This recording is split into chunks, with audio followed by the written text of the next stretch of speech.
बहुत सारे हैं, पर उसमें से सिलेक्टिव बता रहा हूं आपको जो काम के, बाकी डिटेलिंग अपन करते चलेंगे अगले शोज में। पहली चीज, फ्राइडे को हम लोग इंतजार कर रहे थे डीएसी यानी कि डिफेंस एक्विजिशन काउंसिल की बैठक होनी थी, उसके आउटकम का।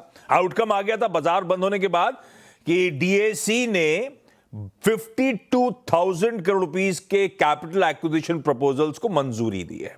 हालांकि खूब वाइडली रिपोर्टेड था कि 1 लाख करोड़ या उससे ज्यादा का होगा।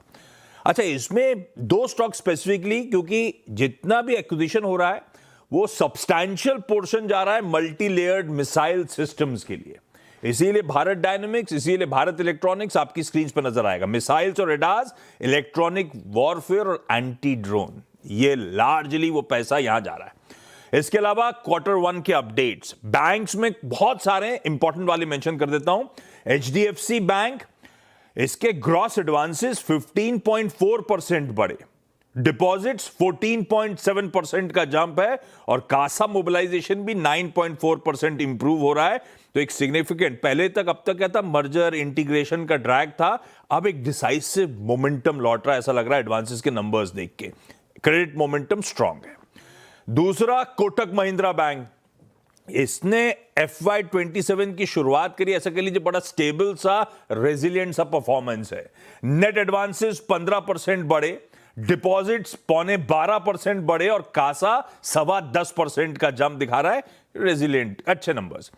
इंडसइंड बैंक, अब वो या तो आप कह लीजिए वो बिल्कुल डिफेंसिव मोड पे हैं, स्ट्रक्चरल स्टेबिलिटी को प्रायोरिटाइज कर रहे हैं, पर आंकड़े तो खराब हैं। नेट एडवांसेस 2.3% साल दर साल गिरे, डिपॉजिट्स केवल 4.5% जंप करे और उसमें भी कासा 30% के नीचे स्लिप हो गया, 29.5% पे आया है, वो एक पेन पॉइंट है। सारे बैंक्स के अपडेट में एक बात रखिए, मैं बाकी छोड़ रहा हूं। क्रेडिट डिपॉजिट रेशियो पे नजर रखिए, क्योंकि क्रेडिट ऑफटेक बहुत स्ट्रांग है, डिपॉजिट मोबिलाइजेशन का उतना फॉलो थ्रू मिल नहीं रहा है। तो अब जब रिजल्ट्स आएंगे तो हमें देखना होगा ये बैंक मैनेज कैसे कर रहे हैं अपने मार्जिन्स को। एनआईएम्स इंपॉर्टेंट हो जाएंगे। L&T फाइनेंस, ये कह रहे हैं रिटेल डिसबर्समेंट्स 36% का साल दर साल जंप। फाइनेंशियल छोड़ के अब आता हूं FMCG। डाबर इंडिया, ये कह रहे हैं हम डबल डिजिट ग्रोथ रिपोर्ट करेंगे कंसोलिडेटेड आय और मुनाफे में Q1 में। डबल डिजिट मतलब वेग सा हो गया, 10% प्लस। ऐसे ही गोदरेज कंज्यूमर कह रहा है हम हाई टीन्स में रेवेन्यू ग्रोथ डिलीवर करेंगे। हाई टीन्स मतलब मेरे ख्याल से 17, 18, 19% की बात ये कर रहे हैं। दोनों अपडेट्स हैं अच्छे। FSN ई कॉमर्स को रेडार पर रखिएगा। ये तो भाई साहब कह रहे हैं कि हमारा GMV अर्ली 30s में होगा और consolidated revenue growth near 30s होगा।